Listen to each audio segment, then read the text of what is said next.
All right, welcome to your Speaker Venture Journey call. The time is just after 6 p.m. Pacific Standard. I'm so excited to have you here. Ronnie and I arrived in San Diego late last night. We were in Orlando for the past 3 days.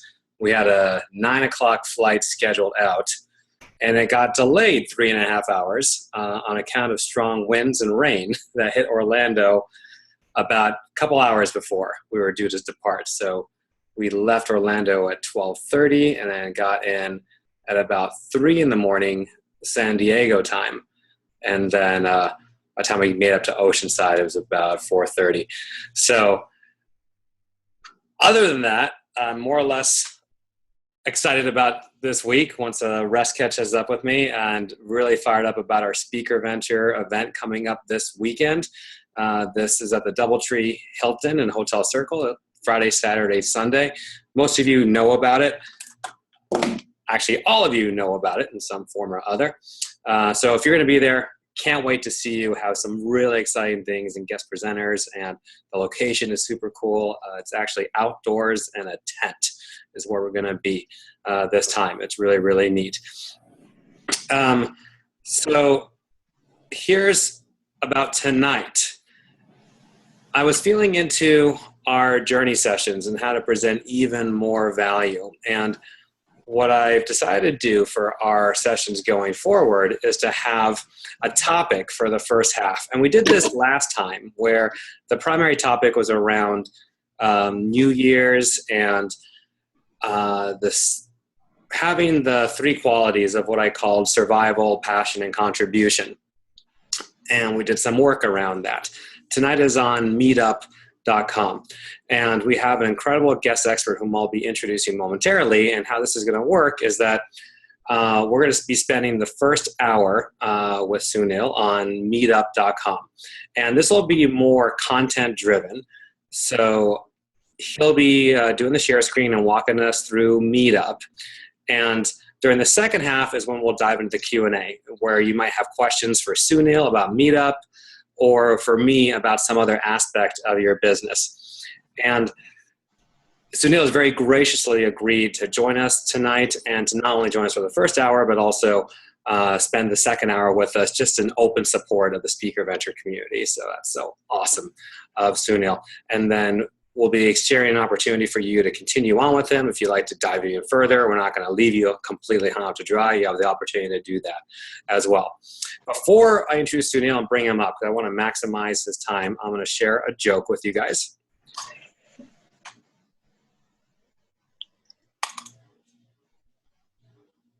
That's not the joke. This is the joke. So we have a woman here who is thinking aloud, Facebook needs an eye roll button. And Yvette agrees, apparently. So I bring this up because a few reasons. One, be conscious of how you use Facebook. Go in there because you have a specific intention, and as always with anything, check your vibration. Are you feeling inspired? Is your education expanding in useful ways? The operative term there being useful ways that forward your path. If you feel that's not the case, then that's your indication to get off Facebook right away. And what we want to avoid is getting sucked into people's news feeds and scrolling down. And really, this is, I think, probably the single biggest procrastination tactic that people use to avoid really working on their business. So this is just drawing further awareness to the amounts of useless stuff that can suck our time and life, and Facebook is certainly one of those areas that is susceptible to that. So hence, I share with you this cute illustration: Facebook needs an eye roll button. And if you want to text Mark Zuckerberg personally and request that, if you can do that, by all means, go right ahead and let me know what he says. Let's now dive into some grounding for tonight. So wherever you are, just close your eyes and just take deepest breaths you've taken all day. In through your nose, out through your mouth. Again, in through your nose, out through your mouth.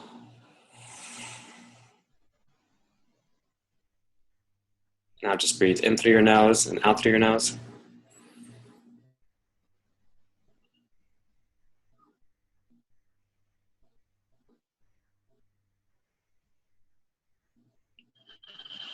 Feel yourself rooting into this moment. Sense of connection with one another. Love, unconditional support we have for one another.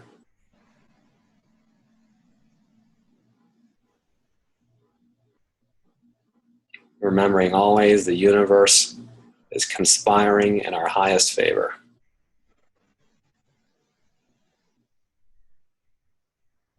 You can take real comfort in that.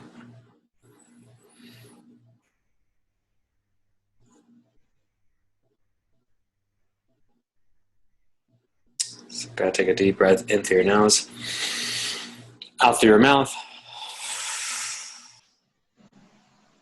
Sealing our container, committing to be fully present for our time, to play full out, gain as much as you can, and support and love one another as much as we can. And so it is. All right, so let me formally introduce you to our guest of honor.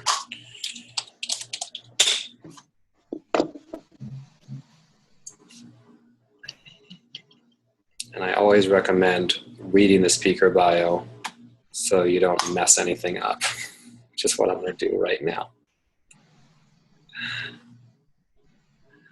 So Sunil, and I apologize if I mess this up, Bhaskaran, Sunil Bhaskaran has a meetup organization with a reach of more than 56,000 business professionals and owners in the Silicon Valley area of Northern California. Okay, so get that, guys. He has a meetup with 56,000 people in his network.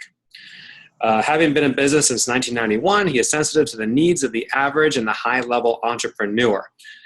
His meetup implementation and coaching program holds your hand through the strategic design, implementation, and optimization of your meetup group to help you create an audience that builds, engages, and converts with the foundation of integrity and ease. Some key words there, guys. Builds, engages, converts with integrity and ease. If you used Meetup before, he'll explain how to make it even better.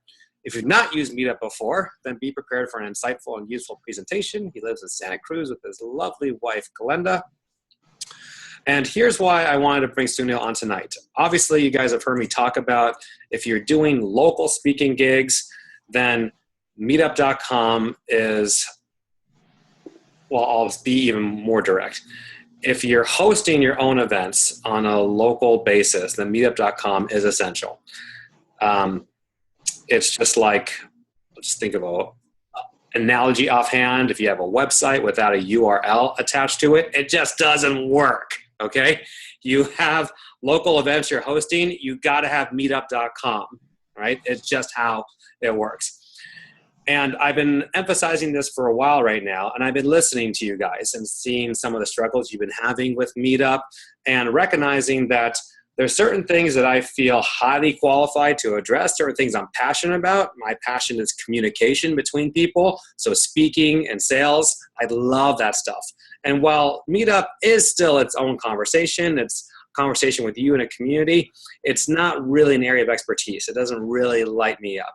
Thankfully, however, it does with Sunil. And thankfully, he's enjoyed to be with us tonight. So without any further ado, I'm going to unmute you, Sunil, and let you take it away. And we will go up to top of the hour, up to even 5 after if we need to. All right? It's all you.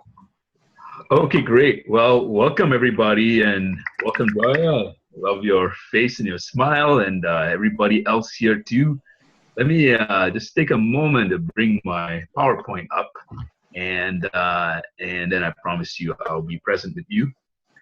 So again, really welcome to everybody. And today we're going to talk about rapid business growth with Meetup. And before I go on, I really want to thank and acknowledge John for the opportunity to make a difference with you. So really thank you, John, for doing that. Where are my manners? Oh my God.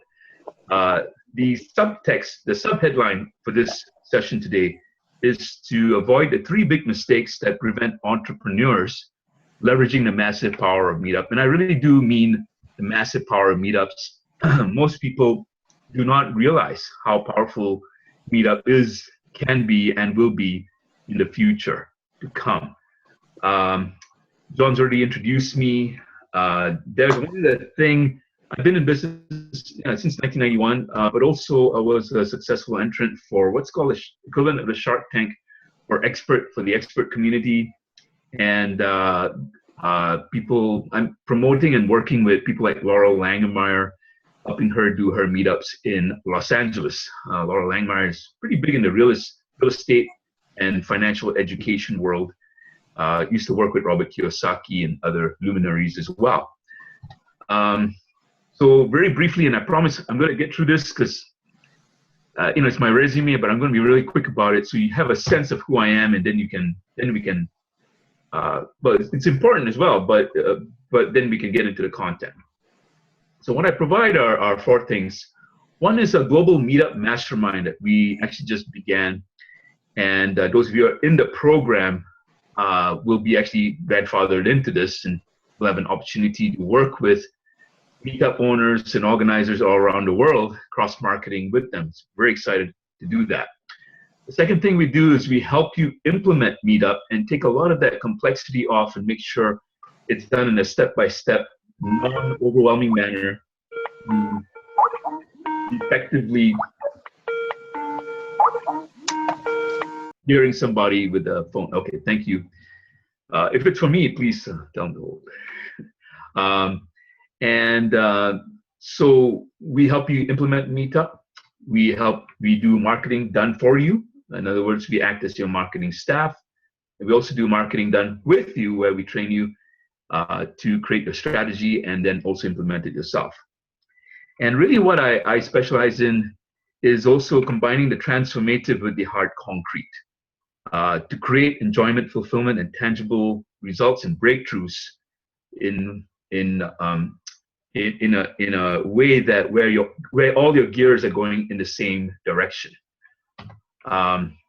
Again, a few testimonials, so just to get a sense of who I am. Some of you may know Charlotte Jacobs. She's a well-known coach, trains coaches all over the world, actually, well, especially in the Bay Area and California. I was her first coach, and I helped her triple her income, set the foundation for her many years ago. Eric Kamel is a client I just started working with in the last 3 years. In the first year, we doubled their business account. And this is no trivial thing. His wife is also now has a vision and a goal to win the Equestrian Olympics in the next 8 years. So it's been a transformative set of results for this couple, for sure. And then I also work with solopreneurs, people who are starting out as well. It's one of my passions. And Stephanie Dodds is one of them, and I helped to get a highest paying client ever in the first week of coaching. It's fun watching a 25-year-old just jump up and down her first multi-$1,000 client. It's quite sweet. What you will get on this webinar training is a review, a very succinct but very good review on what is Meetup and how it works. Secondly, I want to go over the first crucial decision you have to make before you really even decide to do Meetup or to make to grow your business. The third is the 3 biggest mistakes that stop the massive power of Meetups. And then the fourth, which you're going to get closer towards the end of this webinar, is how to knock it out of the park with Meetup. And I got to say, I'm really moved to share this. You know, it's funky to get moved about Meetup, but I actually am moved about Meetup. I'm the kind of guy who gets sentimental in movies, you know, but rarely about tangible stuff like this, you know. But I get moved because this is an opportunity to really fulfill a vision for a lot of you. And some of us are doing very well. Some of us are struggling. Some of us are at a plateau and you want to get to the next level. And I think Meetup is an outstanding opportunity, like it has been for me and my team. I'd love it to be an opportunity for you as well. And the couple of opportunities for Meetup. One is that Meetup is growing. We're currently at about 30 million members around the world, and they get like something like 3 million RSVPs in all the meetups per month, which is quite a lot when you think about it, And so it's an opportunity to really get in on the ground and start growing Meetup. The second is part of Meetup growing is our global mastermind that we're very excited to start. It's a great opportunity. If you use Meetup right, it'll work for you like any tool. You got to learn to use it right. If you use a screwdriver wrong, well, if you use a screwdriver to open a bottle can, a bottle of beer, it may not work very well, right? So you got to use the right tool for the right thing. And Meetup, when used right, can work very well and can make you money like it has for us. It is extremely innovative and creative once you understand the underlying underpinnings, how it works. And like I said, the opportunity is for you as an early adopter to get in on the ground. And the opportunity is right now. So, when we train Meetups, this is going to be pertinent. What I'm going to train you in right now is going to be pertinent for business owners, experts, coaches, speakers, service professionals, especially anybody with a vision and who wants to build an audience. So if you're looking to build a larger audience, engage better, convert better, and build your brand powerfully, the last part is also very important to build your brand, who you are in the community, in the world, or at least your town, is crucial because it sets the context, like John said, creates a context or grounding for everything else. Some of you may have heard the term be, do, have. Who you're being creates your actions that instigates your results. And when you have all those three gears going in the same direction, then you have something very powerful. And so when your vision and your brand and your systems are all going in the same direction, life starts getting very interesting and very sweet. I hope to share more of the details here with you pretty soon. So I have a vision, and this is why last interview I did, which is a couple of days ago, I ended up crying in being moved, I should say, because this is really about my vision. Meetup is great. It's a great machinery, but without a vision, it's kind of like what I call meaningless bukaka. Bukaka is a technical term that means bukaka.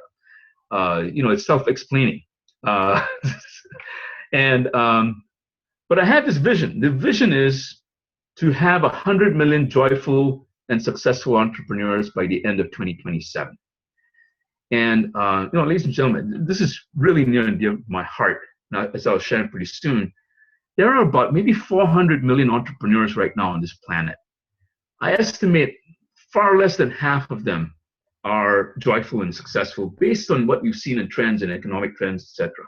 Now, you can define joyful and successful however you want, but we can agree on certain measures. Successful meaning you have at least a bare minimum of income coming in, you're saving money, and joyful could mean that you have enough time and you're not stressed out and you're not causing stress for your family. So our intention is to increase that number. We estimate it's far less than even 52. It's probably more like 50, probably closer to like 4 million only joyful, successful entrepreneurs, maybe a little bit more, So our intention is to really increase that by a substantial amount. And, feel free to ask questions. If you have a question you want to share at any point, I can dance and chew gum at the same time. Perfectly fine to do, okay? So I'm going to share a little story about how I started, and I promise to keep this short and sweet. I grew up in Singapore, and when I grew up in Singapore, we had a lovely tree in the back. It's called a rambutan tree, and it every year, once a year, it turns completely bright red because it's got beautiful fruits. I hate the fruit. I never liked eating it, but I liked picking it for my family. And I would bring the fruit, put it on the table, and my mother would always ask me, "Why do you do this?" And I go, "I don't know. I like doing it." And it really was about love. And I didn't realize it was about love. I was young and I had no idea. And in the course of my life, I had a great family, but I was you could say it's bad luck. On retrospect, it could be good luck, that I went through some real intense trauma when I was young. And this trauma caused quite a bit of, well, wanting to shrink away and be doubtful about my life. And so I deigned to come to the United States, and I came to the United States and I met my first mentor.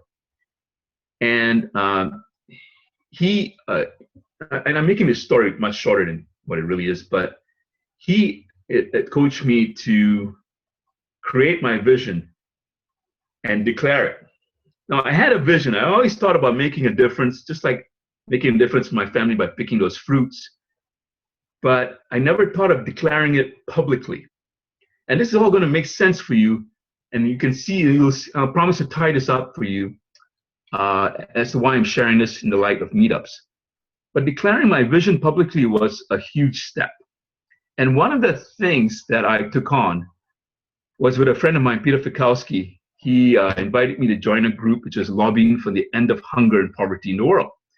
I said, what, little old me from Singapore, how can I make a difference? So he invited me. I went to a conference in Washington, D.C., and we were told we were going to meet Dianne Feinstein the next day, and that I was going to make a pitch for about $200 million of funding for what is called microcredit.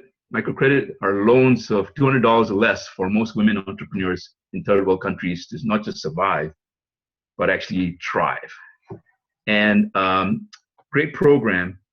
And I tell you, I had every doubt and every fear. I couldn't even sleep that night thinking about how the heck was I going to make this declaration to Dianne Feinstein, of all people, crying out loud, little old me. And I was nervous, scared, kept forgetting what I was going to say. But I got in front of Dianne Feinstein, and nervous as I was, with all my doubts, I did my pitch, made a lot of mistakes, but she looked at me and she smiled, and I made the request. She looked at me and she said, not a problem, consider it done. And I was shocked. And I remember it was a sunny day in Washington, D.C. And walking out into the summer day, I realized that I couldn't act in the same way anymore. That declaration of that vision to make a difference in the world had taken on its own life.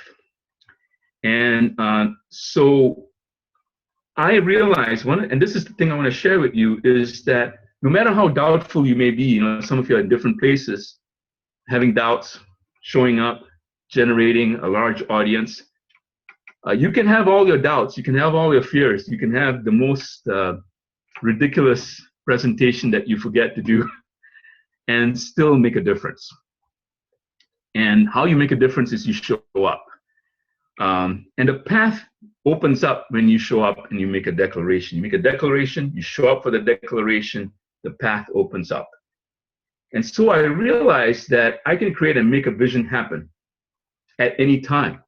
And that's kind of a disconcerting feeling, because for the first time I realized how I can play and really make a vision alive and real. And it just starts from love, creating a vision, and having a business structure to take you to success. So how does this pertain to you and Meetup? I assert that entrepreneurs can save the world. We had 100 million joyful and successful entrepreneurs. It has to include you guys. And to be joyful and successful, you must attain your vision. To attain your vision, fulfill your dreams, you have to build an audience, engage the audience, and convert the audience. Meetup helps you do all three affordably and smartly, if you do it right. And we can train you how to do it right. So how we do it right is we have a combination of what we call the Global Mastermind, a strategy involving both webinars and meetups, dedicated personal training, and want you to imagine a world where we can actually have a concrete path to having 100 million joyful and successful entrepreneurs by 2027. Wouldn't that be cool? And so entrepreneurs can really make a better place for you and me. We see that all the time. The people that I've coached in the past, since 1991, when they make when they become comfortable in their wealth, their success, first thing they want to do is go out and make it better for everybody else. So the question for you is, what is possible for you? And I assert it's anything you say that isn't conflicting logically, that makes sense, that you're willing to work on and willing to put the integrity into to make it real. But you cannot do it alone. You have to build an audience. And so the question for you is, are you willing to show up for your vision and make it happen? That's the primary decision that you may have to do. So again, what we'll learn today: what is Meetup? Quick review. The first crucial decision: grow your business, which I kind of covered a little bit already. We'll revisit it. The 3 biggest mistakes and how to go past those 3 biggest mistakes and how to knock it out of the park. And again, if you have any questions, feel free to ask. I see a question right here, but let me see if that's all right. Okay, all right. So what is Meetup? So Meetup is an online platform, kind of like Facebook. It started in New York in 9/11, right after 9/11 happened, by 2 gentlemen, Scott Haferman and Matt Meeker. They wanted to create live meetups, live events for people to meet, to support each other, to create community. Currently has about 30 million members and it's growing pretty fast. As an organizer, so let me take a step back here. You can get a free account on Meetup, and you can attend any meetup that's available out there that are organized by people who are organizers. And as an organizer, you pay for a meetup, and it's about a little less than $90 every 3 months. And for that account, you can get 3 meetup groups, each with different topics, different areas of interest. It could be business, it could be hobbies, it could be relationship, it could be knitting wool, it could be stealing sheep from your unwary neighbor, it could be all kinds of crazy stuff, right? In each meetup, you can have an unlimited number of events every week, every month, as often as you want or as seldom as you want. And what Meetup does wonderfully is automatically manage it and take all that time off your hand where you have to manage the RSVPs and promote, etc. Does a pretty good job of targeting your audience and in your area, in your geographical area, and getting them to participate with you. So what is Meetup and what are the steps? So I'm going to go through this, and obviously, in my program, we step you through this in a very cool way that makes it so easy. I know when you look at this, it looks a little overwhelming, but it's really quite straightforward. And it takes about a cumulative, we measured this on an average for our clients, it takes about maybe 3 to 4 hours max spread out over a period of 2 to 3 weeks to get this done. So you could say that there's 3 stages in the way that we create meetups. And the first stage is what we call the initial setup. The initial setup, there are a couple of steps here. The first step is group design, where you design your group. Well, the first thing to identify is who are you targeting? What's your audience, right? So if you're speaking a certain kind of topic, who is your audience? And you want to start listing out your audience. You want to come up with a description that's compelling, that identifies your community, your sense of community, because Meetup wants to see that. So you can be congruent Meetup policy, but you also want to create a description that's sexy. You don't want to create a description that puts people to sleep. And it has to engage people in their world, in what your target markets observe as challenges, and what my former coach Brinda Norman used to say, the golden destination, where they really want to go, right? What do they really want to create? What excites them, keeps them up at night in terms of challenges as well as vision. Then the second thing is event design. You want to come up with a title for your event, your first event at least, because it's always good to have an event already posted on a meetup when you announce it. Because when you do that, you build faster. Because people like to see events and they like to RSVP for it, and they're more likely to continue coming to your meetup group and increase your traffic to your meetup site. You want to have a description in your event design that has 4 bullet points, 4 promises, what you're going to deliver to them. People want to see specifics of what you can provide for them. Once you design all this and a couple of the salient features, you submit an application, is what we call it, to Meetup. And Meetup will approve it. And what they're looking for is, does it abide by policies, etc. Timing is important when you do this, because if you time it wrong for different target markets, you will get what I call a failed announcement. Because what Meetup will do once it approves you is announce it to all the people who you identified as target markets within, I believe it's a 50-mile radius of your zip code, which is pretty cool if you're living close to a pretty big urban area. If you're living to a small town, is still pretty cool, because you're going to get everybody there who's interested in that. And so the Meetup approves you or disapproves of your meetup for whatever reason. It'll give you a reason. And then, if you're working with us, we can also help you seek redress or corrections to the Meetup so you can submit it again. But if it gets approved, then Meetup announces it to your target markets, and it does that one time. It announces it to everyone in Meetup who have expressed an interest in your topics within 50-mile radius. Okay? So again, if you have any questions, feel free to interrupt. All right. And I think I see a question, but I'll get to it soon. Stage 2 is what we call the growth phase. Okay, and this is where you may want to think about getting a second, third, maybe a fourth, fifth group. We have a cumulative close to about 30 meetup groups right now altogether. And each one has different target markets, different things that we do with it. They're all average about 1,000 members or so, or some way more. So you can create a second and third group. Why is this important? Because the more groups you have, the more presence you have online, the more Meetup is actually likely to direct people who are searching for you to your Meetup group, right? So if you have more Meetup groups, you're more likely to be found. That's the cool part, right? And that's something people fail to see. They give up too soon on Meetup. They don't see the exponential power if you just kept at it. The other growth phase is recently Meetup's policy has changed, and they now allow virtual events as long as half your events are live. Now, this is really great when you combine it with what you're already doing with live events, because you can save a lot of time. You can still engage your audience and create quite a bit of business from the comfort of your home, while other people are in the comfort of their homes as well. And the third part of this growth phase is actually one of the best things that happened to us that we didn't quite expect when we started doing Meetup.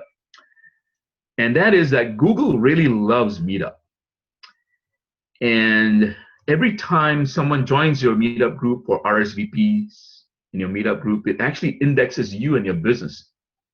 By indexing, it means it actually it likes the content, it wants to help you, it wants to promote you and your business, and make sure that you're found more easily online.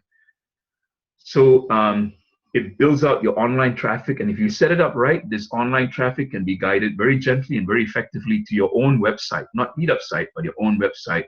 And you can start capturing email addresses and create a database of your own, right?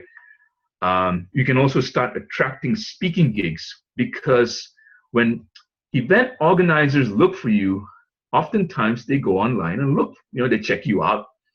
And even if you apply to a convention like I have in the past, people, when they search for me, they find my Meetup, and that creates a pretty strong credibility for them wanting to come and hire me to speak. Same occurred for my business partners as well. You also start attracting at this stage 2, what we call small JV partners, other people in Meetup in your area who want to joint venture with you. Sometimes you get locations like co-working spaces, happens to us, who will offer you their co-working space or their huge conference room. New York Live just offered us a huge conference room in 4 major cities in the Bay Area for free, completely free. Okay, so people are impressed by the audience build, even if you're in the low hundreds, which kind of befuddles me sometimes because I wouldn't be impressed by it, but other people are, mostly because they haven't marketed themselves. See, so that's stage 2. Stage 3 is where we have explosive growth phase, and this is what we're beginning to do and see in our own business. And this is what we call the global mastermind, where you can, because you can do webinars now, potentially you could cross-market with somebody in London and access their market through a webinar that they host for you and vice versa. So this makes it very great because on top of that, you can verify the other person in a more transparent way and see how big his audience is, how well he's engaging, because on Meetup, on his page, you can see all that and see how active they are. So those are the 3 stages. And again, if you have any questions, feel free to ask. Let me see, there's a question here. All right. How many different meetups can you funnel into one meetup event? As many as you want. We have like 23 meetup groups very often that are mostly business oriented. And very often, for the most part, with rare exceptions, all those 23 meetup groups have events that pretty much are the same event. So you could potentially have that, and it's perfectly fine. Nobody seems to complain about it. I never had a complaint about it. Everybody loves it. They're perfectly fine with it. There could be some covert complainers, but I certainly haven't heard them. So I hope that answers the question. You can have as unlimited as you want, of course, within reason, right? Great question. Okay. So again, the first crucial decision I want to revisit this is, are you willing to show up for your business? Because if you are, then Meetup represents a great way to generate a huge audience for you, which is vital for fulfilling your vision for your business. Are you going to generate your vision or shrink away? And I understand the tendency to want to shrink away.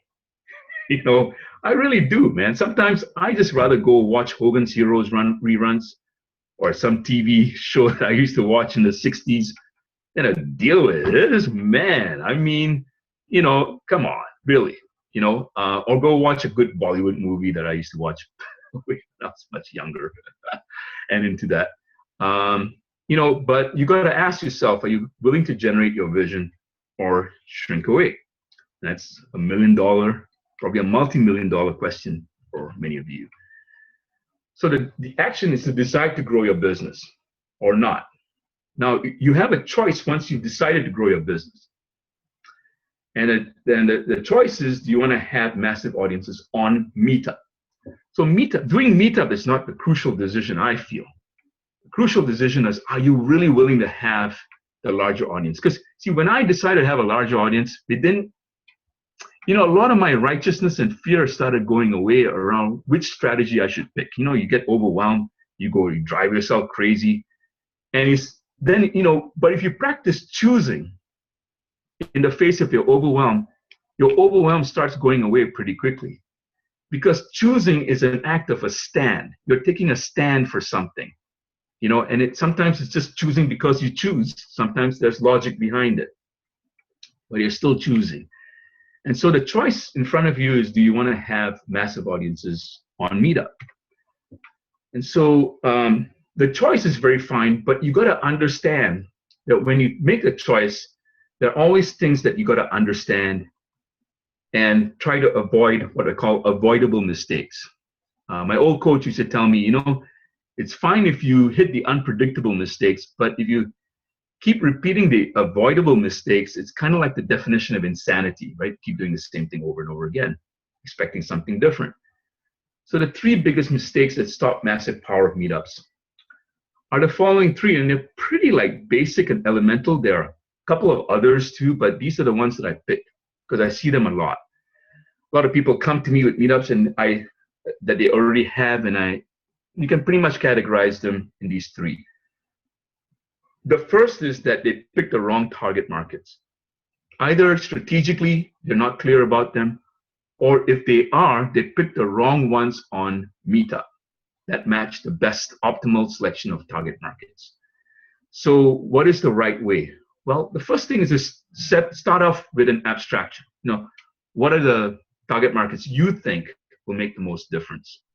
And then when you get on Meetup and actually do the implementation, what Meetup does really cool, in a cool way, is tell you two things.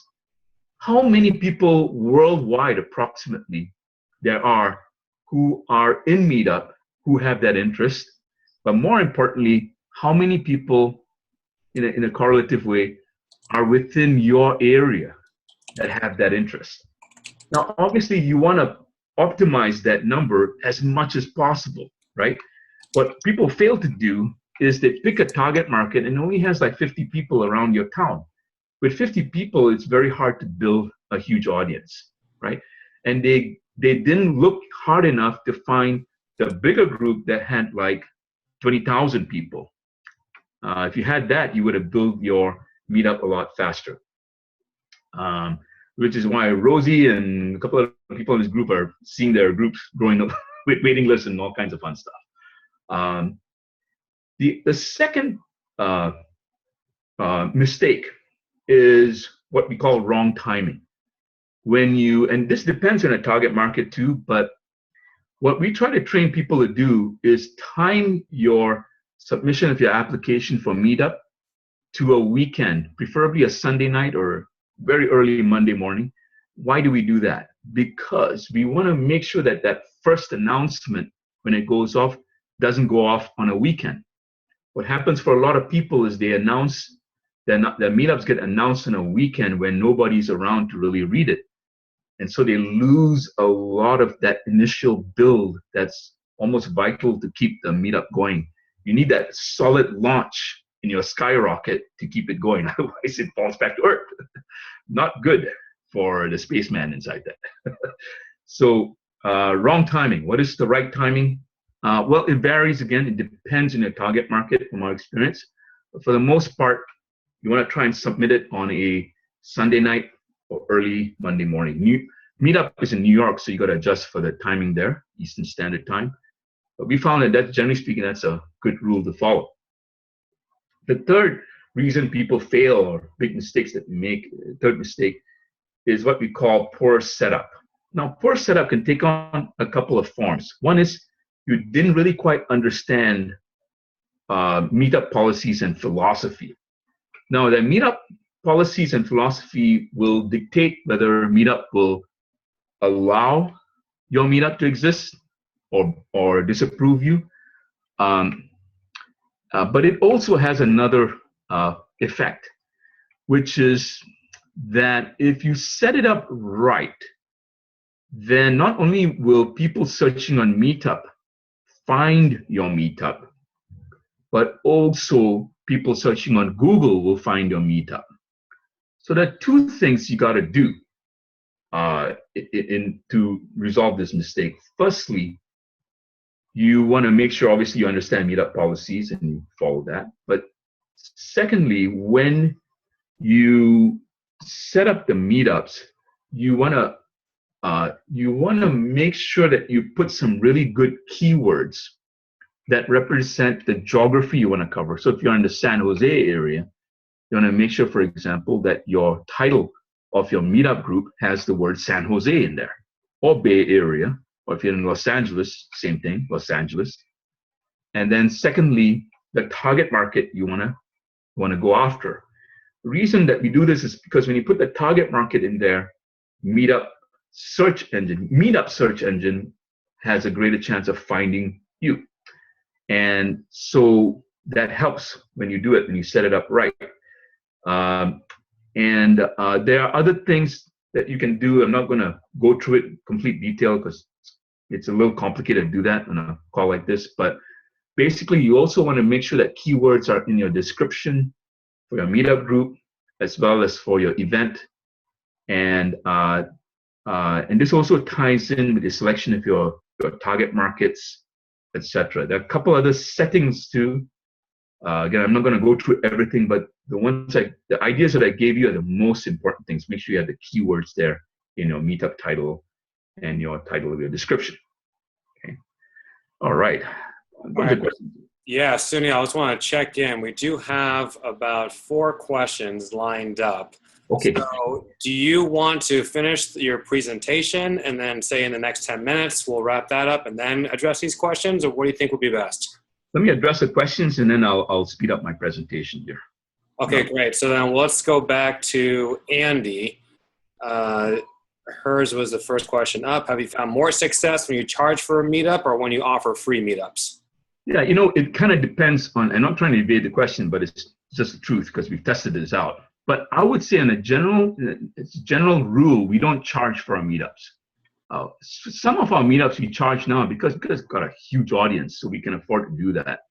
But when you first start out, the aim is to create a traffic of people coming in because that creates the machinery really working for you. If you imagine a huge network starting to build around you, you want to allow free traffic to come in unimpeded.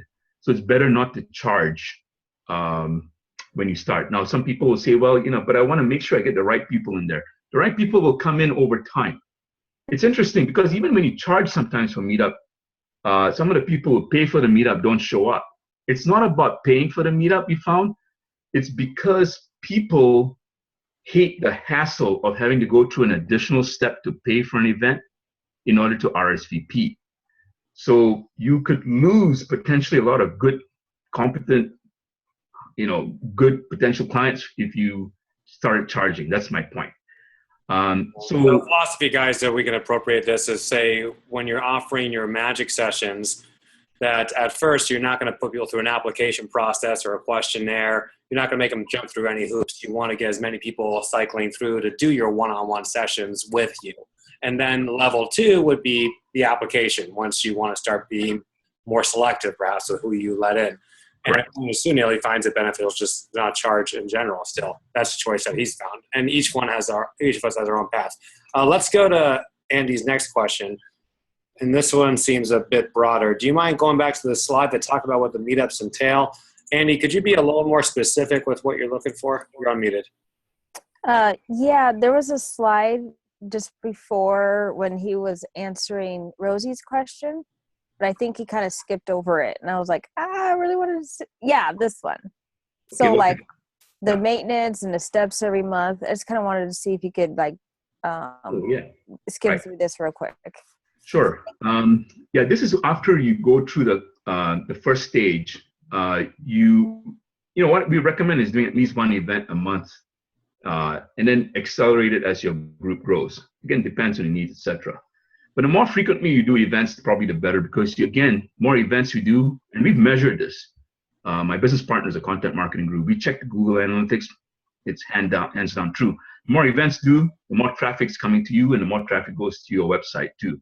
So we encourage you to create more events, but we understand sometimes with your time, etc., it may not make sense. But there are ways around that when you start doing the global mastermind. I won't have time to describe that, but there are ways around that. Steps every month. You want to come up with a title for your event every month. Can you do the same presentation? Sure.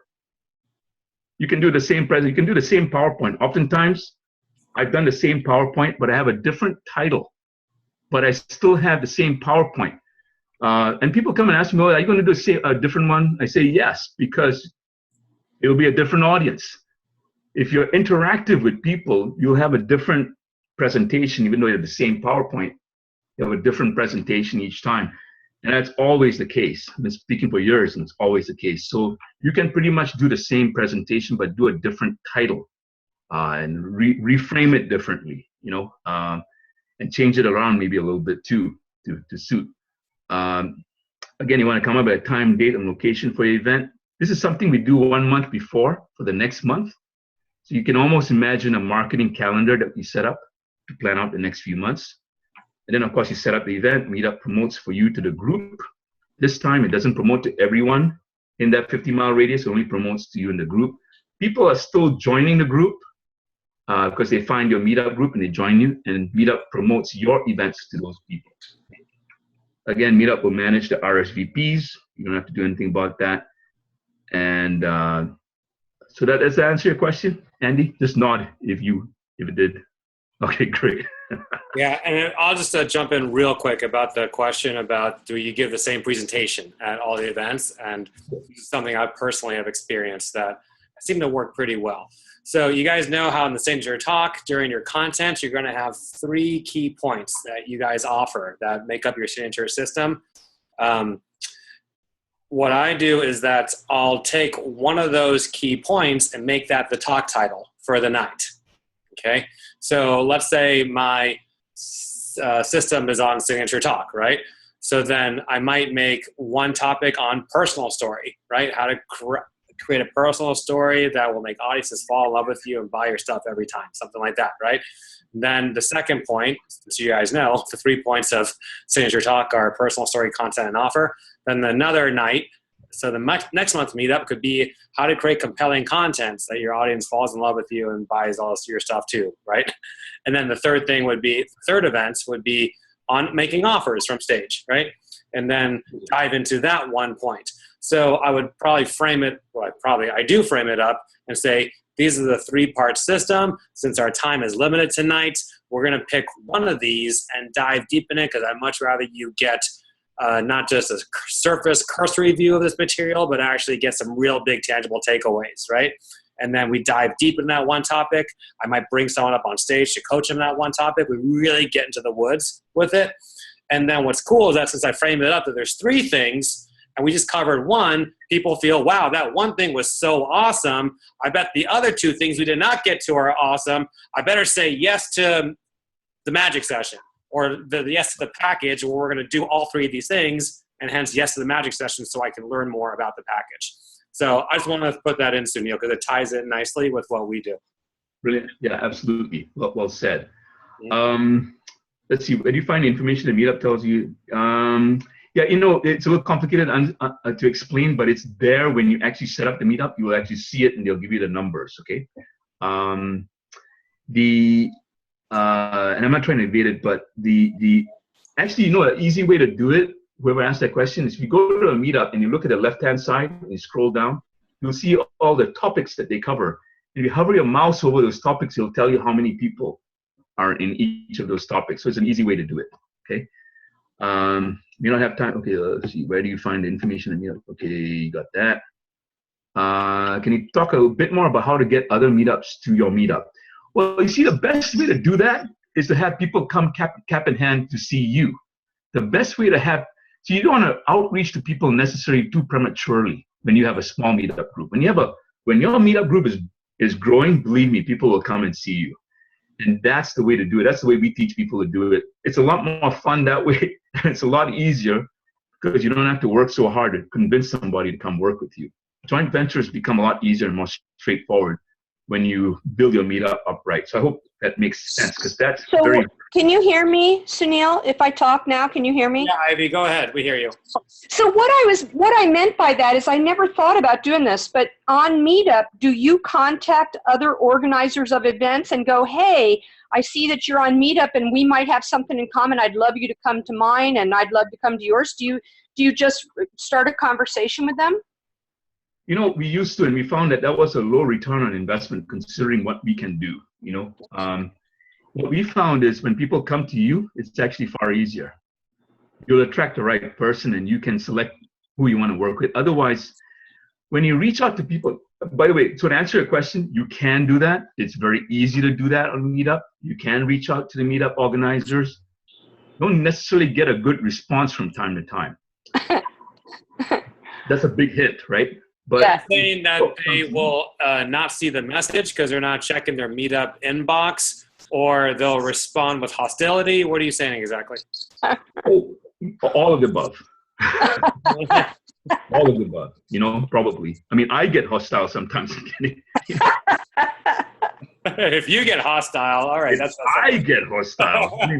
Me? Well, it's possible. I've been hostile. I get hostile with the computer usually. Yeah, but yeah, you get the idea, right? I mean, if someone's I do. already, yeah, Mhm. you know, But I have another question. Can I ask a second question? Go ahead, Coach Ivy.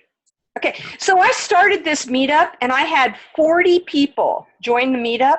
Yeah. And I emailed all of them, hey, thanks so much for joining the meetup. Look forward to, and 2 meetups, and I had like 2 or 3 people show up. Why do people join meetup if they're not going to come to the event?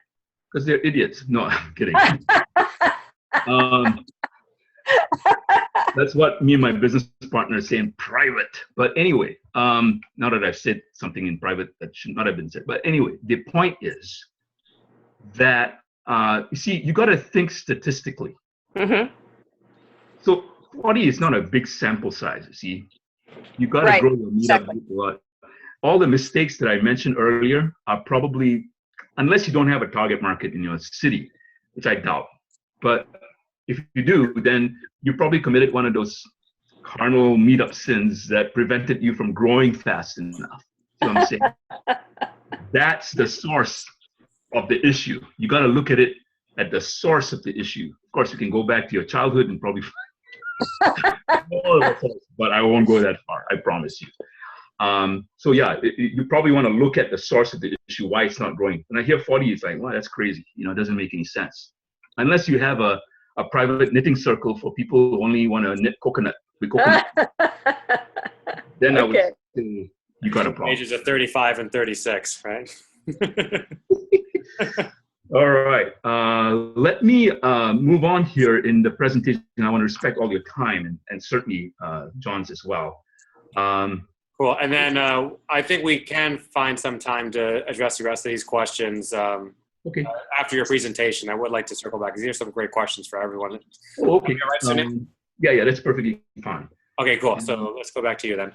So again, you know, the primary decision is that you got to decide to really, if you really want to have a massive audience on Meetup. Oh yeah, I've already done all this, haven't I? All right, let's see. So, all right, I'm just going to go right to what I'm going to offer today. So the question you may have right now is Meetup for you? And how can it work? And what I'm offering is very simple. It's a free chat with me. If I haven't offended you thus far, we could probably get a, it's a short chat because I'm pretty succinct and, you know, it usually works pretty well. This is a chat to help you fulfill your vision. And so it's highly implementation based, but it also includes your vision. I'm looking to see who you want to target, why you want to target them, etc. I'll answer all your questions and give you the best next steps, which could include doing our program or not. It just makes sense. If it makes sense to do our program, then obviously we'll invite you to do it. Otherwise, we won't. So that's the free chat that we offer. A couple of things here. These are recent clients that we've had. Cami Baker is someone in Boston. She's doing what we call the traveling show meetup strategy, which is very cool. She started in Boston just about a little less than a month ago. In the first 48 hours, she had a wait list for events. Boston's very difficult to do that. It's highly competitive for the networking kind of events that go on there. So we had a great feeling that, and we were inspired enough to start expanding down the Eastern Seaboard. She has another meetup group in Miami now that's also growing pretty well. Juliet Clark started in Salt Lake City, which is a relatively smaller town. I think it has about 400,000 people or so. And again, started a meetup about 2 weeks, and 93% is pretty good for Salt Lake City, I'll tell you that, especially for a writing group. I was surprised about it too. But it's a testimony to the kind of work we did to make sure that targeting was right, and Meetup was very happy with positioning her very well. Paul Wood is a media producer, video, quite a different kind of company and service. But in the first week, we had a waiting list. This was in San Jose, which is kind of difficult to do for a starting out meetup. But we put everything that we knew to do with that meetup, and it worked really well. And it was ridiculously easy. We got the meetup done with him and submitted to Meetup within, I think, 40 minutes. It was my Olympic meetup setting moment was right there. So that was very cool. I'm not going to go through all of these, but this is one of our meetups. We don't get a waiting list all the time, but it happens from time to time. It's happening more frequently these days. One of our largest groups is 3,400. Actually, we went past 3,500 just recently on this one. The one that you're seeing in front of you, this event, we had 250 people show up. And I was doing it with one of our clients and helping and supporting him. And it was such a huge breakthrough that he had a breakdown because he didn't know how to handle that many people. So I came in and helped him organize it, and we still made it a really great event. Even with the bad organization, it was a great event. And I can go on and on. I mean, this Julie Parker in Dallas, just to show you how this can range across small and large cities. Waiting list again. This was within a couple of days of us, or I think within a week of starting. Not bad for Dallas. Sacramento, which is a relatively small town also, but Jennifer Dunham started this group, and waiting list again within a couple of days. Not bad at all for government work. I'm not going to go through all these. This is a graph representing our meetup growth. And you can see the inflection point. That's when Bill and I, actually my business partner and I, got together and we started really churning and putting these strategies together that I've described to you. And it's really paid off as I've shared. So once again, what I'm inviting you to do is a free chat. I'll answer all your questions and give you the best next steps, and it's completely, totally free. How you get the free chat is you go to meetupchat.com. And it's just a scheduling link, very simple to do. Should be done in 2 minutes, if not less. And I look forward to talking with you and making a difference with you. All right, wonderful, guys. So let's energetically applaud. Why not? We can just unmute everyone. Where's unmute? Oh, what a tease. I can't. How do I undo it?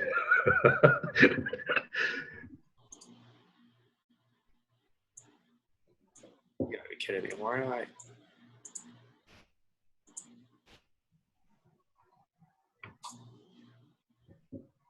All right. Let's all give a round of applause for Sunil. All right. Thank you, Sunil. Thank you. Okay. Excellent, guys. So I have a question. Sunil, would you be willing, and yeah, I'm putting you on the spot right now. Would you be willing to, where'd you go? There you are. During your free chat with the Speaker Venture community members, would you be willing to look at the meetup groups that they've created and kind of do like a meetup audit? Sure. Yeah. That's what I do anyway. Yeah. Absolutely. Okay, great, guys. So that would be super useful to have a meetup expert actually go with you of your meetup group and suggest anything you can do, that one tweak that might be the thing that you were missing, that blind spot that was like, oh, this is why I'm energetically repulsing my people. Sunny and Rosie, you guys have just been raving about Sunil this entire time. I see that you said that you had 19 members RSVP for your very first live event. I know that's really, really exciting. And one reason that I put Sunil in front of you guys is that he really is truly a man of service and integrity, and is just committed to you guys. It's really about serving, and if there is a divine appointment to go on beyond that, then you guys can explore that together. That's entirely up to you to do that. But what I love about Sunil is that it really is so service and value oriented with him. So he's going to hang out longer with us. We had a few more questions we want to get to. I would say get on the calendar now as we're going through this Q&A. Just click on that link. I think you can click it on the PowerPoint or just in the chat box. You can click on it there. It's also posted. And the sooner you click on it, the sooner you can get in the calendar, and the sooner your meetup can start kicking even more ass. Let's go back to a few more questions that did not get answered. I want to stay on top of these. Sure. So Sunny asked, do you have sponsors or vendor tables at your meetup? Actually, Rosie asked this. Sponsors or vendor tables at your meetup, pros and cons of having them, not having them? Yeah, I mean, it's a number game. You want to make sure I mean, we've done events before. I did an event with Dolph DeRoos many years ago. It wasn't a meetup, but you always want to make sure you have enough of an audience so that your sponsors are happy. So that means you got to create you got to create traction. We can do it right now because we have just a large audience. So we do this for. I mentioned the event earlier, the 200-person event. Actually, I think the second event was 350 people that showed up. And we had sponsorship tables, and we organized it pretty well, decently, because we were doing matchmaking between the sponsors and other people who expressed interest in the sponsor. We created a software to do that, which is very cool. And by the way, that software might be available to all of us who join our program as well. So we can matchmake and make networking occur more effectively. But coming back to the point, when you first start out, I wouldn't recommend doing sponsored tables. Just for the simple reason you just don't have enough people there, and it's not enough traction. And I don't like that experience of not having a sponsor be happy and satisfied at the end of the event. It's a terrible experience. I'll tell you that. So would you say 50 is a good minimum to have in the room? Yeah, I mean 50. The RSVP rate to actual people actually showing up is about 2 to 1. So about half the people who RSVP will actually show up. Okay, so if you have 100 RSVPs, then you're in a place to consider having sponsors. Is that right? I would say that's probably accurate. You could probably have 5 sponsors or something like that at that point. That'd be comfortable. Okay. And what do you charge the sponsors? For something like that size of 50 people in the room, what would be customary? Well, oftentimes we do a back-end deal and they just, whatever they sell, we keep a percentage off. It's probably an easier way to do it, just to, keep the agreements flowing. So strictly back-end, you charge a no flat rate to be there. It's just a percentage that might be if someone is a coach of some kind. Yeah. Or and, you can make the sponsorship more attractive with Meetup, because you can also email your members on Meetup and promote the sponsors, that is. Also, you can put a sponsor link on your Meetup page.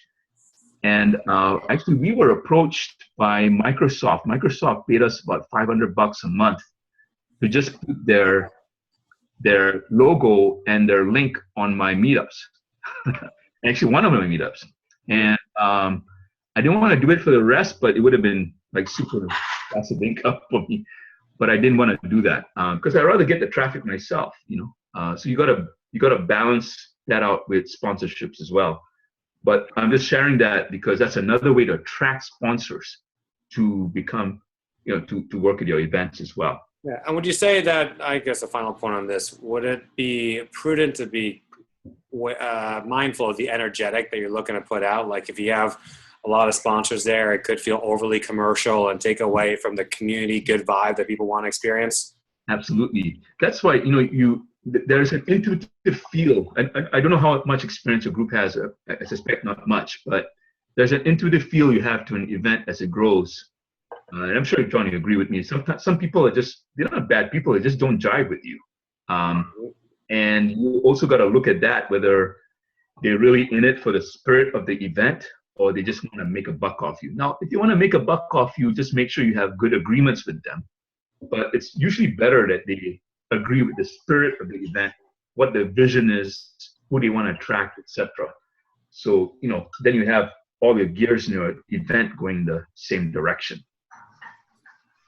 Yeah. But I hope I answered that question. Yeah. Yeah, it's the same thing with joint ventures in general, guys. Like, is this someone that you would go out to dinner with if you were in the same town, right, in the same city? If the answer is no, that'd be awkward, or like, no, not so much, not really feeling it, then you probably shouldn't be JVing with them, right?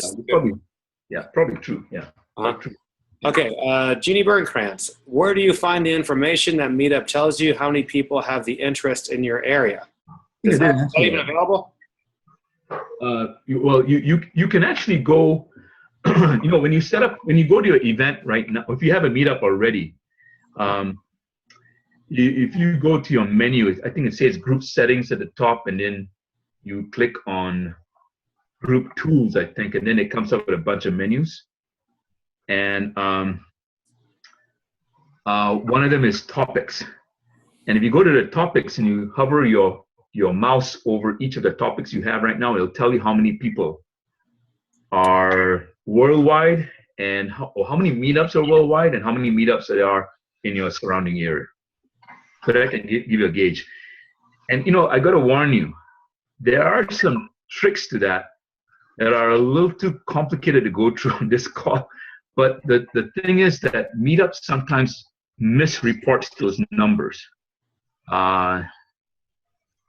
So at the risk of seeming I'm going to sell myself, but we actually understand a lot of that. So even if it says one meetup group in your area, it may not be accurate. Okay, so I just want to share that with you without getting too complicated about it. But basically, that's how you can find out how many, if your topics are effective enough. That's the main point. Now, here's the thing: if the topics are not effective enough, the best thing to do may be to start a new meetup and do it right. Because if you have a weak meetup, no amount of adrenaline or cocaine or super nutritious food is necessarily going to help it. So I hate to use a bad metaphor, but sometimes you may have to get rid of your meetup and do a new one. Yeah. Okay, great. Let's stop the share screen right now and go back to gallery view. I'm trying to see how I do that on my end. Can you do it on your end, Sunil? Let's see. So you want me to stop sharing, right? Yeah, and so I want to be able to look at the whole Speaker Venture community. And your link will still be in the chat box. So guys, if you haven't done that yet, you can just click on the link. It's really easy. It's there in the chat box. But how do we stop the share screen on your end, Sunil? Can you? I paused this. I paused it. So Okay. I think the return. You just go move your mouse to the very top of the Zoom, and then it should be able to tell you to stop sharing. Yeah, I did that. Lucy, on Sunil's side? Yeah, on Sunil's side, it should say stop sharing screen. Yeah, I did that. Let's see, resume and Okay. pause share. Let me see if there's a stop share. Hide video panel.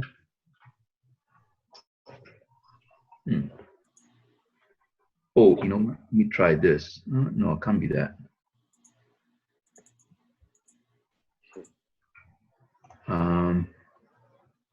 Okay, so I clicked on pause share is the only thing I see.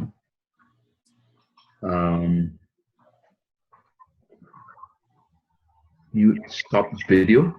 I'll try stopping video and see if that makes a difference. No, that means we just can't see you now. Okay. Let me try new share. And then see if there's something in here. Yeah, I could just go back to the gallery view is what I want, where I can just see the Brady Bunch style. Look at it, all you guys. I think it's on your side because you're still the organ. I mean, I use Zoom too, and I forget how you do it, but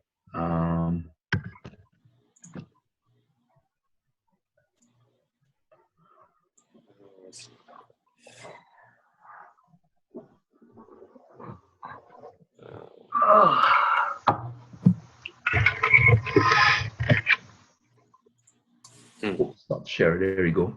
Okay. There you go. There was something on your own. I just found it. Yeah, it's kind of confusing. Yeah, stop share. Okay, cool.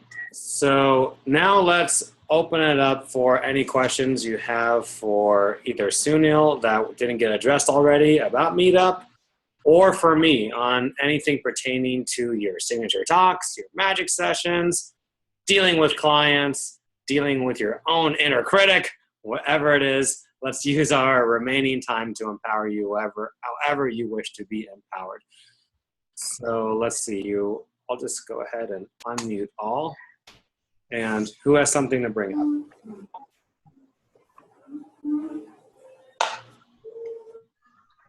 That was a really good presentation. Thank you. I don't have anything to bring to the table. Uh-huh. I don't have any questions or anything. So, and my voice is really, really low.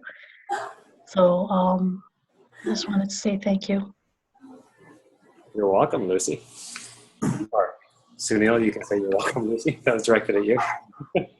You're welcome. Thank you very much.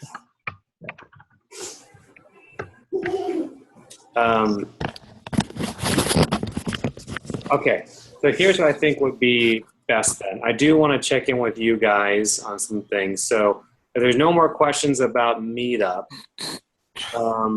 Sunil, I think that it was great to have you. And Yeah. there's so much more that you could bring up. If you want to connect with Sunil, then the link is there. Right. And certainly Sunny and Rosie got a lot of benefit from him. That was one of the reasons I wanted to introduce him to the community. Sunny, is there anything you want to add further about that? Well, he's been very helpful with Mom and I, and anytime we're on the call with him, he's so generous with his time. Like, he'll stay on with you as, much longer than a designated time. That means we first we have 30-minute calls and they end up being an hour call. He'll support you all the way and give you as much time as you need. I launched my Meetup group last week. I have over 50 members now, and I have 19 RSVPs, so I'm pretty excited. He'll teach you all the ins and outs and all the cool tricks to help you run a smooth Meetup group. So I'm very excited about it. And he helped me create my copy. He helps you go over your copy for your Meetup group and your description of the homepage description of what your Meetup is about. He'll help you organize that and help you craft that and help you with if you're confused what your target market is. He'll help you narrow it down and explain how and help you create your Meetup title so it positions well. That we worked a lot online to make it work. So I'm pretty excited to see how mine grows and explodes. Yeah, you're doing very well. I mean, that's a good percentage of the group that's RSVP. Yeah. And thank you. Yeah, of course. And he did not tell me to say anything. I wanted to share it with him. I thought you prepped this. Are you reading the script? No. Endorsement. All right, let's give Sunil another round of applause. Thank you very much. All right, thank you again, Sunil, and we'll sign off with you for now. And I know you'll be in touch with some of the amazing people tonight. Yeah, I encourage you guys to take him up on this call. He'll be very helpful for you. Thank you. Yeah. Look forward to seeing you all. Take care. Have a great evening. Bye, Sunil. Bye. Bye. Thank you. Bye-bye.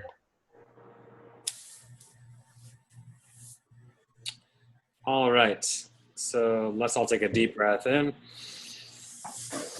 Exhale through your mouth. Do 2 more breaths like that.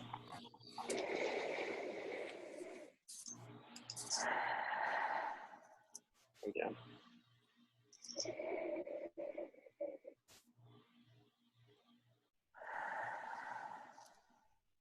Right. So we do have some time remaining, and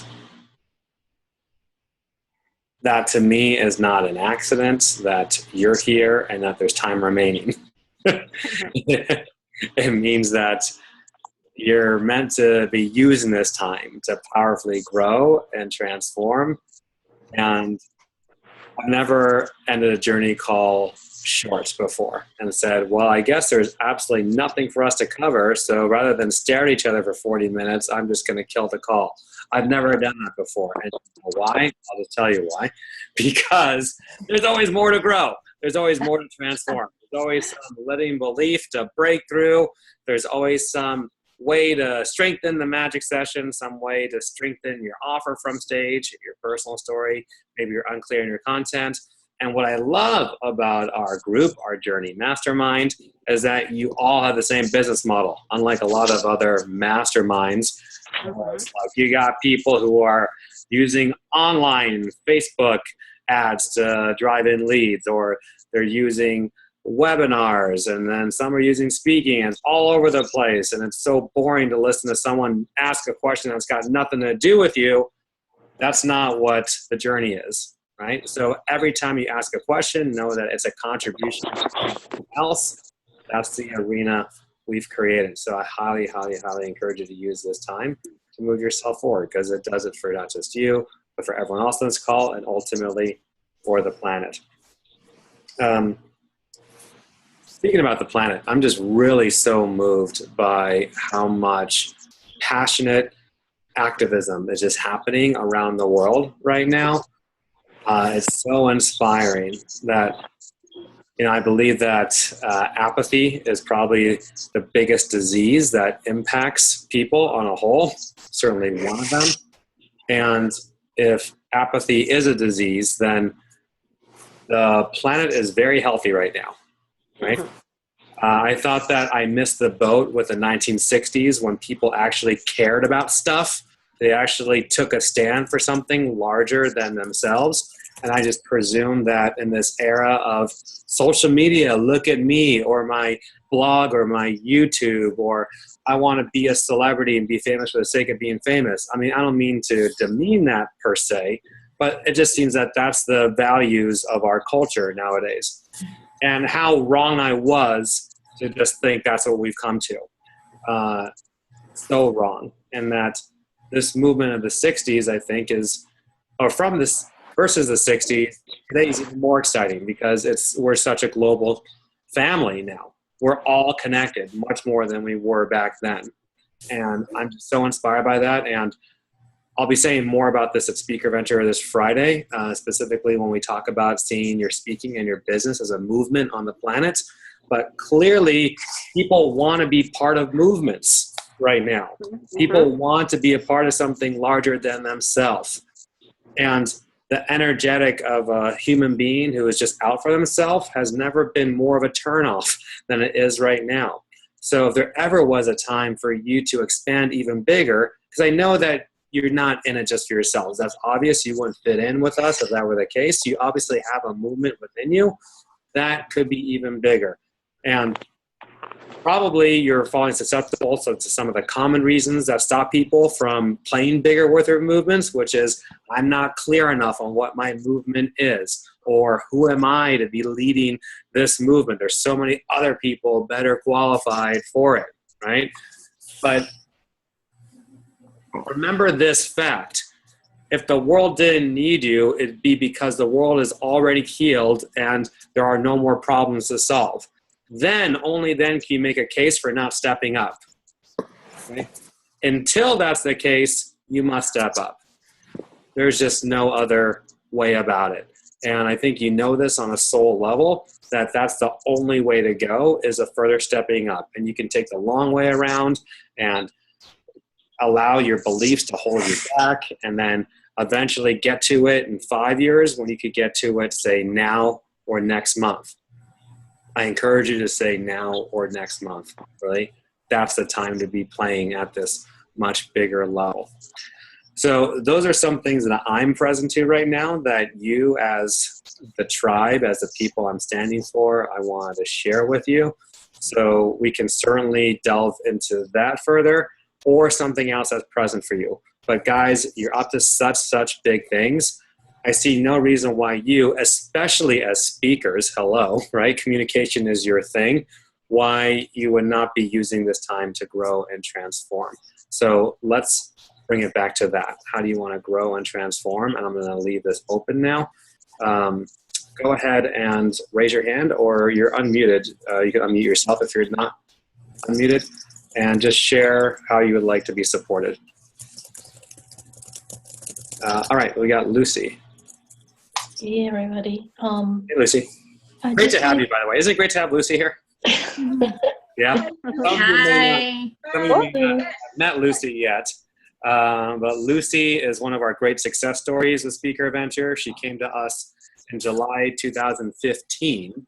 So second Speaker Venture that we'd ever done. She came to us and she joined the journey and has really taken off since then, and has been so busy growing her own business and seeing her clients and growing online and her books and all that, that she hasn't been with us tonight. So thankfully, Sunil was good enough to get you back plugged in tonight, because clearly John Block was not enough.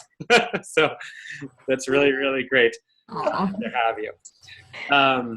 Okay, Lucy, what would you like to share? So I wanted to share a little bit of what you were talking about, and then I know if anybody else has any questions, they can ask, so I won't take up a lot of your time. So back in the 60s, when we had all of the rights and the people who were wanting to have more peace, so right now, the generations that we are meeting right now, that the indigo children, the autistic children, the ones that are so incredibly filled with life, but we don't understand them, it's a part of the new wave. And so intuitively, when I seen this million women, did everybody know we had over 1 million women? Yes. globally? We were part of the march. Mom and I went.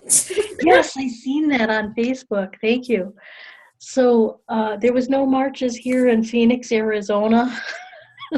Not as far. Really? I Yeah. thought I saw some photos on Facebook that there were. Tempe. Oh, There was one in Tempe. Tempe. Yeah. Tempe's about an hour or so away. Yeah. But what I wanted to say is this has created a global movement for complete humanitarian rights Mhm. across the globe. And the kids who are like 12, 13, and 14 right now, their children are going to come in with that innate knowing that everybody's equal. Mhm. So it'll happen in my lifetime. And I just wanted to share that with everybody. I was excited.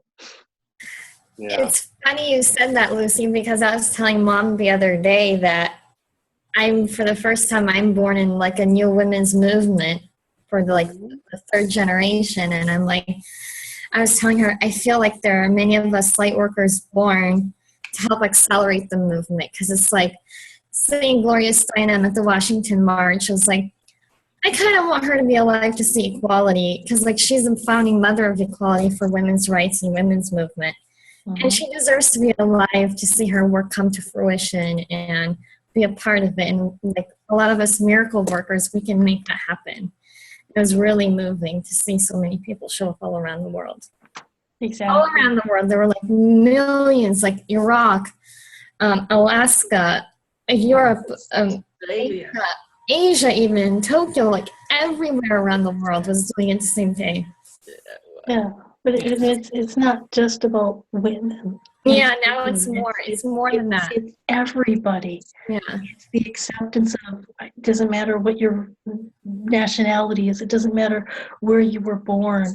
And this is such a huge thing. So as a speaker, I really want to say that, John, I'm really excited that you are bringing people into the world, that they can bring this global mission to the world, and they can have their voice heard for the first time. Mhm. So Yeah, thank you. and thank you so much for presencing the much bigger picture and the ultimate future we're moving towards. So, two things I want to dig deeper about that. One, this is not a political issue, guys. Okay? This transcends political issues. I was at a seminar this past weekend. Well, I was kind of in and out because I was more focused on Speaker Venture and enjoying like the Universal Studios environment. We didn't actually go in, but it was just more of a vacation before Speaker Venture. But the march, the election was not addressed at all at the seminar, because I talked to some of the people there. I'm like, did he address it at all? And the answer was no. And one of the guys I was talking to, who was an attendee, said to me, well, you know, he doesn't want to bring politics like into it, right? And to me, this is not politics. This is world events, right? Mhm. Just like whatever a world event would be, like whether it's the Olympics or a genocide in some other country, this is what's happening to humanity that concerns all of us. And we have to rise above that because, guys, the mind is polarizing. So the polarization that we see in the country right now is a function of the mind. You can see that, right? Yeah.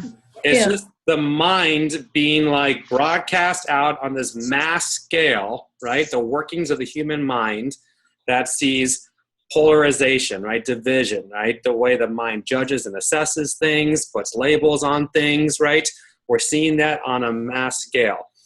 And we're going to be challenged in our own minds a lot going forward, because that's what leaders do. We get challenged, okay? And the good leaders grow with these challenges, and they expand their leadership and become even more powerful leaders, because we all know that's actually what happens when you lean into it. You can really, really grow.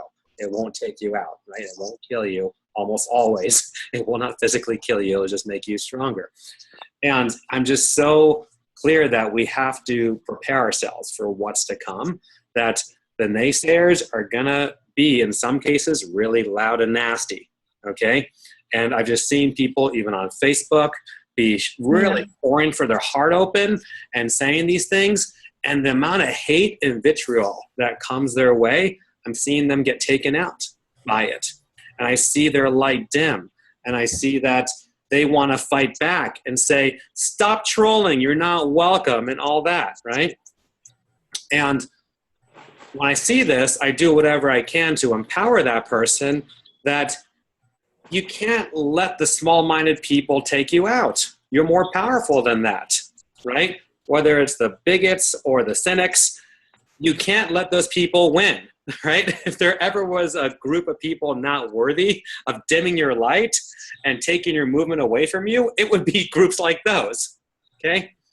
So that's where we must always respond from love. When someone is in their mind, and so you speak from your heart, they speak from their mind, okay?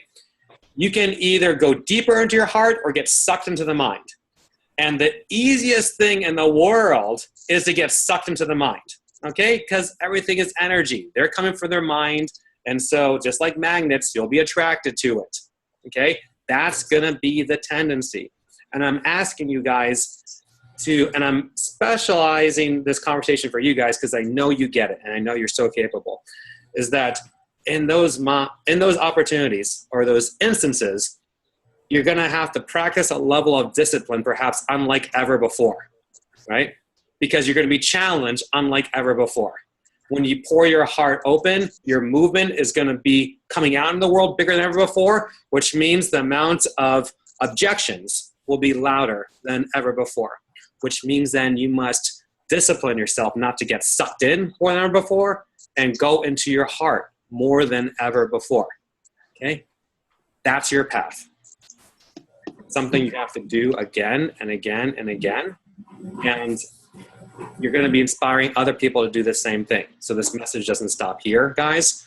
This is one thing that I say to you guys so I can further master it for myself. And it's something that you might say to others, the clients that you serve, because you're all mission-driven people. And on some level, you want your people to follow the same practice. And by you empowering them, holding that space, that will accelerate your own proficiency and ability to do this, okay? To be in your heart and be love, regardless of what's coming your way. So, John? You guys want to share? Yeah, go ahead, Yvette.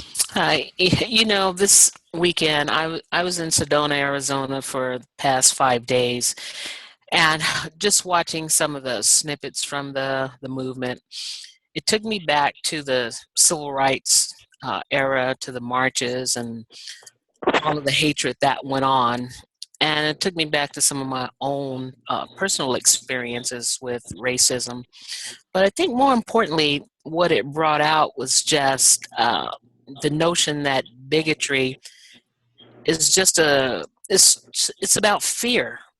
You know, it really is about fear. And if you know how to process that and you deal with it as such, ignorance, fear, and depending on where you are, that is why it's so important for us to get grounded.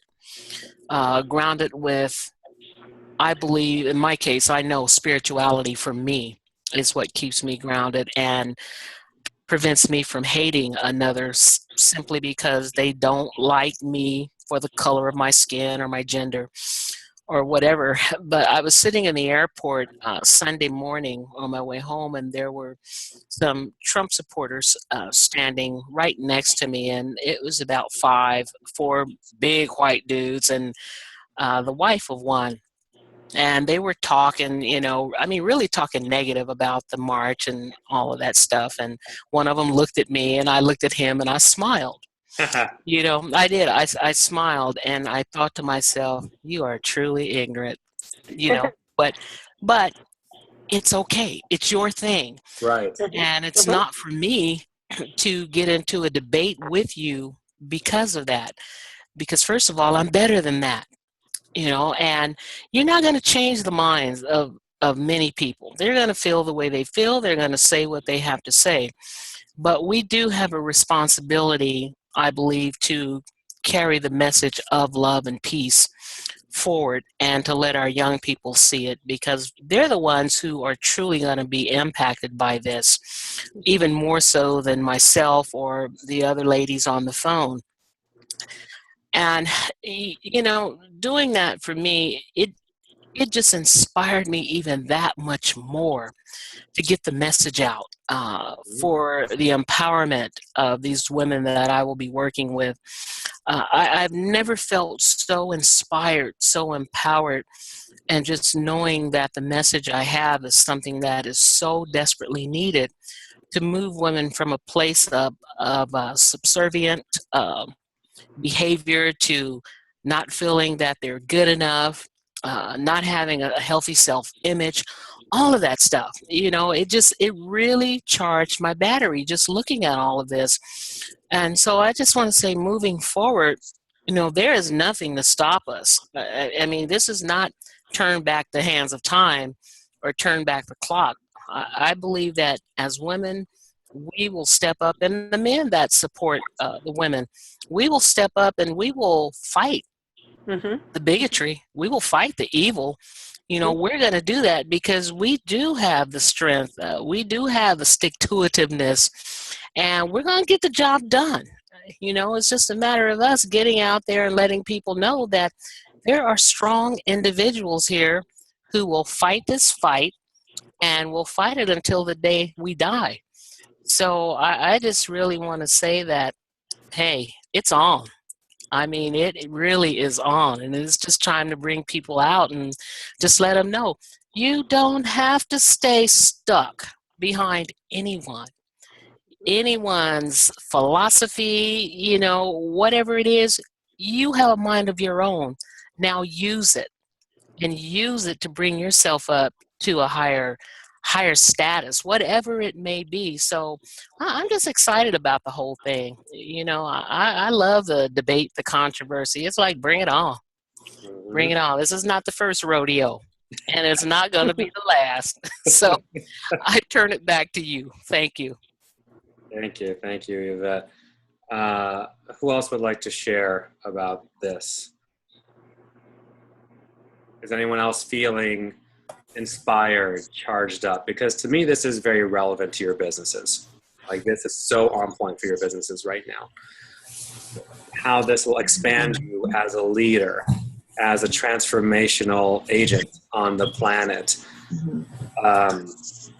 Your conviction to your business, because there is a straight line between what you guys do and the light at the end of the tunnel here, right? Whether it's Yvette's directly working with women, or, I mean, each one of you. I look at Lucy, Joya, Sunny, Rosie, Andy, each of you working with women directly. What's happening on the planet right now is directly related to your businesses, and it's affecting each one of your clients and the clients that you are manifesting, right, that you're calling in. It's directly affecting them. The ones you've yet to meet, it's really affecting them. So the decisions you make now amidst this, how charged up you get by this, and what direction you decide to take that in, will have a big effect on your business. So I would like to hear a bit more from a few you haven't shared yet. What's present for you during this time? So, John? Go ahead, Rosie. Yeah, Sunny and I went, and we were really pleased about it. And I think, as a lot of you know, Sunny and I are in the process of working on our memoir right now. And part of that, for us, for the movement, is to shift shift from abuse and living in terror to that love is kind. And so as such, we have started the Love is Kind movement. And our goal as well is to, even before this March, I'd already, long before any of this a happened. year ago, I'd said I wanted to do a march in Washington, D.C. She's been wanting this dream for a long time, like this vision of like doing it up to the White House and stuff. Yeah. So Sunny created, maybe you could type it in the Facebook, the Love is Kind movement on Facebook. We just launched it, and we'd love to invite you all and to start the conversation of, what is how does love being kind show up for you? What does it mean to you? How do you express it verbally? How do you express it in other ways? So that's our movement. I mean, that's what we really want to do. And we're stepping up. Here's the link. Yeah, so she just posted the link to everybody, and we would really be honored if you would click on it and join us and Spread the word, and spread the word. our stories, spread our mission, spread our purpose. Because We would like to create something massive like this on a global level too. our mission is to really help people all over the world. Cool. Awesome. Well, I just requested a join. Hope I that's- saw that, and Yeah. I'm going to gladly accept you. Hey, Lucy. Thank you, Lucy, for joining, and John. Yeah, so So share it with your networks you and bet. friends. Yeah, thank you, everybody. Yeah, we'll start a dialogue there, and We'll make miracles happen together. Let's do it as a family. so and we're hoping to Thank you, Yvette and Andy. You guys are all in. to have the day of July 27th Be the Independence Day for women. to be the day of our march, to be the day of our movement for Love is Kind. That happens to be the day we arrived in the United That's States. our Independence Day. And we're talking about, my mom and I have also been thinking about the idea of like having an Independence Day for women or something like that. Like have our day be a national, something Or national. something. How about Love is Kind National Day? or Women Independence, or Women and Children Independence Day or something. Anyway, so right now that's where we're at, and if you could help us spread the word, that would be great. Exactly, Joya. Love is kind within family dynamics. That's exactly it. Awesome. Well, we just doubled your membership base. That's Yes. Thank you. Yeah, I think each of us can think of people who would love to know about this. Yes. And my request is that, can you write a description about your group? Okay, I'll do that.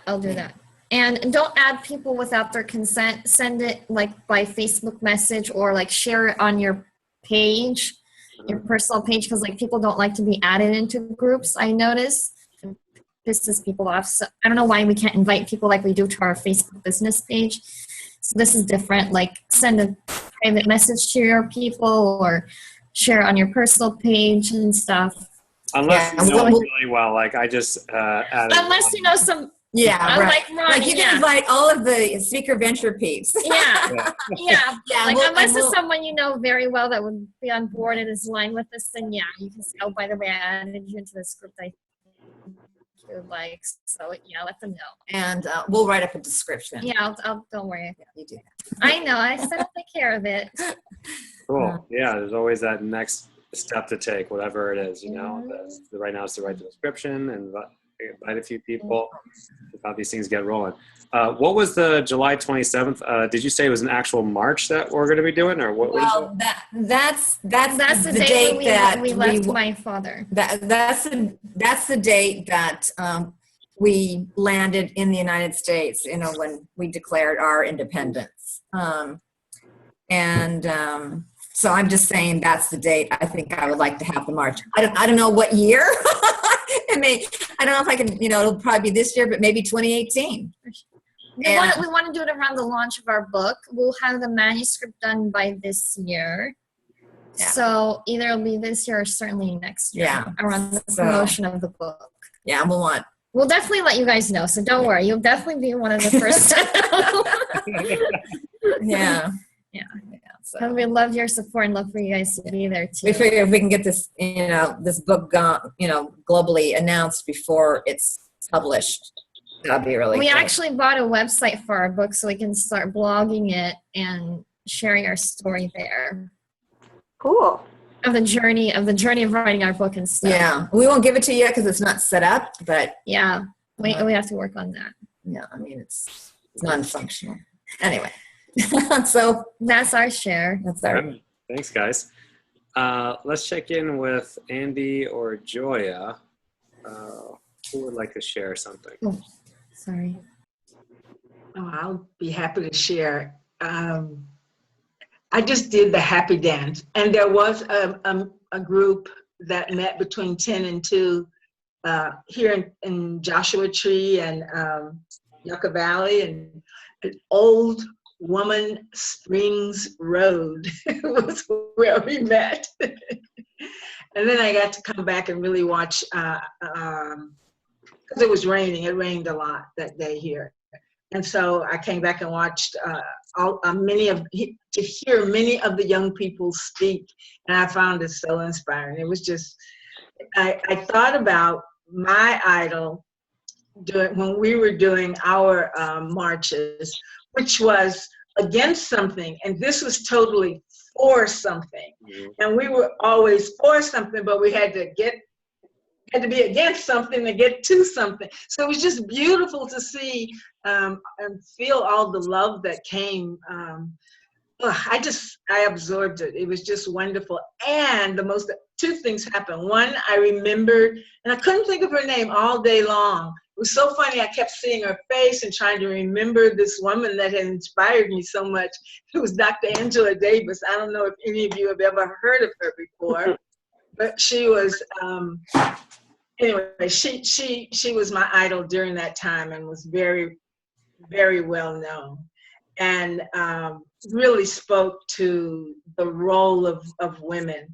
And I just know she's here. She just, to have seen, I would say maybe a third were men, and to see that it was really this love fest coming together it was just beautiful, and that it was all over the world from Los Angeles to Australia. I mean, it was just amazing to get and have all that energy. And all of my women friends called because they know I don't watch TV. And so everyone was calling to make sure I didn't miss it, and then I would turn on my TV. So I heard from people from all over the world, including my girlfriend in India called to make sure I turned on my TV and would watch. I had a wonderful time, and it really inspired me. I just thought it was a wonderful thing. And I think, John, you just nailed it so much when you spoke of how big it is and how necessary it is for each one of us to speak and to share our light. I mean, in that darkness, one match dispels the darkness. So we only have to be there and stand. And light will shine. Yeah. Very good. Andy, would you like to share anything? Sure. I just like how it's kind of like, I feel like all us women have always had this power within us. It's just been awakened. It's been blossoming, and it's finally like, oh, here it is. Now let's really show it. And then it came out like, bam. It was just mind blown how big it became and everything. And I just feel like we always had this power within us, but now it's just really emanating across the globe, especially first in the United States, but now it's starting to transcend, kind of everywhere. And that's really neat. It's really powerful to be like, yeah, we got this. Women will rule the world. That's just, sorry, John. That's just how it's going to be. I'm non-competitive in this. But I like how, like, even like a couple clients of mine, or one client, another friend, just really stepping into their power. And I think women are recognizing the power that they have. And to see her step into it, like unapologetically and with determination, and her anxiety is gone. She now knows this is what I meant to do. And that is really beautiful to see. It's like, I knew it was in you the whole time, but this was just kind of like an outward, what's the word I want? Like demonstration of, yeah, what I was feeling is now authentic. It's true. It's meant to be. So I like that a lot, and seeing that women come together like this. Yeah, I love hearing how the men were there, and by all accounts, the word that I've been hearing over and over again was how peaceful these gatherings were. And in the past, it was different, the bra burning age of feminism, right? I don't think it would have been cool to have, as you said, I realized 1/3 men at some of these rallies. And this is, to me, the new way of, we call it feminism, that directly involves men, like men wearing shirts, proudly saying, I'm a proud feminist, as it should be, and women embracing men as their allies and not the enemy. And this anger that was driving a lot of this is just not present now. Instead, it is love and oneness and unity. These are the core values. And I always had a feeling we would get there, and it's so exciting that it's happening right now. In real time, it's happening, and it's not just some far off thing that I'm standing for. It's actually happening. It's wow, what's next? So we're almost at the top of the hour. Let me just check in with Coach Ivy, Gilbert, or we have a caller 970-308-4836. Does one of you want to say anything? The only thing I wanted to say was, of course, the Women's March, it exceeded all my expectations. I was so shocked the number of people that turned up in my little dinky town in Florida. But what I keep seeing over and over is Glenda the Good Witch, when the Wicked Witch comes and is talking to her, and she just looks at her and goes, be off, you have no power here. And that's what I see over and over. It's like, look, you can get angry and spew at me as much as you want, but you have no power here. Be off with you. So.